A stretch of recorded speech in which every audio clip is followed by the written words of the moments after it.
અમરેલીના બાબરામાં ફિટ કરવામાં આવતી પવનચક્કીના વીજ પોલ આડેધડ નાખવામાં આવતા ખેડૂતોનો વિરોધ. મંજૂરી વગર ખેડૂતોના ખેતરો અને વાડીઓમાં વીજ પોલ ઊભા કરી દેવામાં આવે છે. જેના વિરોધમાં આજે ચમાડી ગામના 400 ખેડૂતો એકઠા થઈ મામલતદાર અને બાબરા પોલીસને લેખિતમાં રજૂઆત સાથે આવેદનપત્ર આપ્યું છે.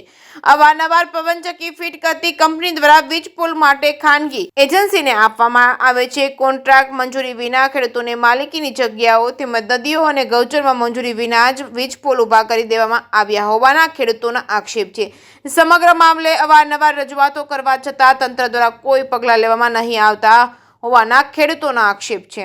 જે કેસની ગુજરાતી સાથે ગોરધન દાફડા, બાબરા. મારું ગામ સમાડી છે. મારું નામ દયાબેન જીવનભાઈ પીઢડિયા. સમાડીથી અમે અહીંયા આવ્યા છે બાબરા મામલતદાર કચેરીએ આયોજન પત્રક દેવા. અને પવન સકાવાળા માર્ગમાં થાંભલા ખોડે છે અને 3-4 દિવસથી અમારા આદમી હોતા નથી, રાત દિવસ ઘેરે આવતા નથી અને ન્યાન્યાન રહેશે અને તોય પરાણે થાંભલા ખોડે છે, હારતા નથી. તળાવની પાલ તોડી નાખી છે અને તળાવનું પાણી ખેતરમાં આવશે. અમારે પછી શું ખાવાનું? છોકરા શું ખાહે? અમારે શેનો અધિકાર? હા, તળાવ પાડ તોડી નાખી તો હા, અમારા ગોઠિયાના વારીના ઈ તળાવ છે તો કોઈથી કોઈ પાળીને અડ્યું નહોતું અને આ પવન સકાવાળા એ કરી બધી. સમાડી. મારું નામ દિયાળભાઈ કાંતિભાઈ અસલાલિયા.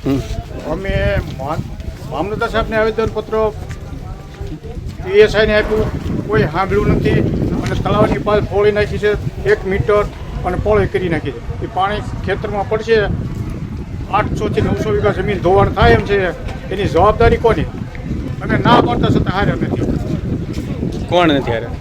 એ આ જીસીબી લઈને આવ્યા હતા પવન ચકાવાળા. એને અમે ઓળખતા નહીં, પવન ચકાવાળા હતા. અને જે કંપની પવન ચક્કાવાળાની આવી છે એ ઓટો કંપની છે. કોન્ટ્રાક્ટરનું નામ અમે અરજીમાં લખેલું છે કે આ કંપનીનો કોન્ટ્રાક્ટર છે. પછી અમે ધારાસભ્યને ફોન કર્યો હતો કે એનું લીગલી છે 30 ફૂટનો માર્ગ છે તો એને એક બાજુ ખોડવા દો. હા ભાઈ, સંસદ સભ્યને ફોન કર્યો, એની આગળ બધું લીગલી છે એટલે કે એને કામ કરવા દો ને. તમારું થોડુંક સમજી લે ખેડૂતોને આડાવડું. પછી અમે ખાલી રસ્તામાં ઉભા રહ્યા ને એટલે અમને પીઆઈ સાહેબે કીધું તમે ગુનો કર્યો અને એ તળાવનો પાળો તોડી ગયા છે. એ અમે લખ્યું છે અરજીમાં, એનો ગુનો નથી ભાઈ. શું કરવા કે એ તો બહુ પૈસા વાળા, અમારે કંઈ કાંઈ નથી એટલે એ ગુનો નથી બનતો. એણે જીબીની અડીને પોલ ઊભા કરી દીધા તો એ ગુનો નથી. પીડબ્લ્યુડીની હદમાં પોલ ઊભા કરી દીધા એ ગુનો નથી. બાબરા ગોંડલ રોડ ઉપર એણે પાવરની line high line road trust વટાવી છે માથેથી. એ કોઈથી પીડબ્લ્યુની મંજૂરી લીધા વગર કર્યું છે. એ ગુનો નથી બનતો. અમે ખાલી પવન ચક્કાવાળા વાહનનો હાલવા દીધા કે ભાઈ એમાં નથી ખોડવા દેવા, અમારા ખેડૂતોને નડે રસ્તામાં એટલે અમારો ગુનો બન્યો છે. હવે અમને પીઆઈને જે ગુનો બનાવીને જે કલમો લગાડીને જે કરવું એ કરે. અમારા એને અમે તો પોલીસ સ્ટેશનમાં છોડી દીધું. એને જે ગુનો લગાડે અમે ભોગવવા તૈયાર છીએ.